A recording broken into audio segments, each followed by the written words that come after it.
Hi everyone, it's Sarah here, and I just wanted to record a video because one of the most asked questions on Google at the moment about business coaching is how much should a business coach cost? And it's a really interesting question, and unfortunately the answer is it depends.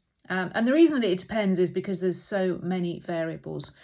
And these include things like how long they've been in business, what background and experience the coach has got, how they value the results that they achieve for their clients, but also things like what are their overheads, how much have they got to earn to cover their overheads, their expenses, and how much they pay themselves and their staff. But you should also have a look at what the business coaches have to offer. So, for example, you'll pay more for one-to-one coaching than you would do if you're being coached in a group. If you want to get results fast, then of course one-to-one coaching will deliver them much quicker than being in a group. And you know, when you're in a group scenario, there's always that one person who dominates the session with little regard for other members of the group. So there's a risk that you won't get a good return on your investment. You'll also pay more for a regular session every week or two compared to once a month, or even if you do a quarterly 90-day planning session. They're all designed to get very different results.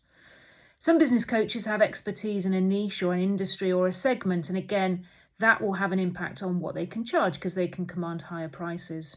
Some only offer a limited number of places. So if you look at the law of supply and demand, things like a mastermind, where you're in a very select group that only operates infrequently and has a waiting list, will command higher prices. And likewise, some of the famous household names like Tony Robbins are in such demand that they can charge pretty well what they like, and they know they're still going to have a waiting list at the end of it.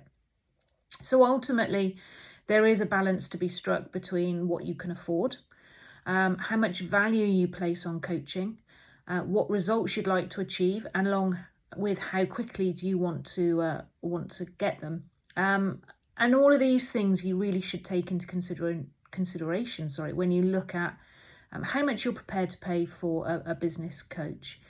Good coaches may well offer to give you return quickly, and certainly what I aim to do with my clients is aim to give a return in the first couple of months that is at least the amount of revenue that you are paying for my services. So you know then once you've covered my costs from the additional business that you're getting, coaching then becomes free. But I hope the points that I've made have been useful, and I look forward to seeing you on the next video.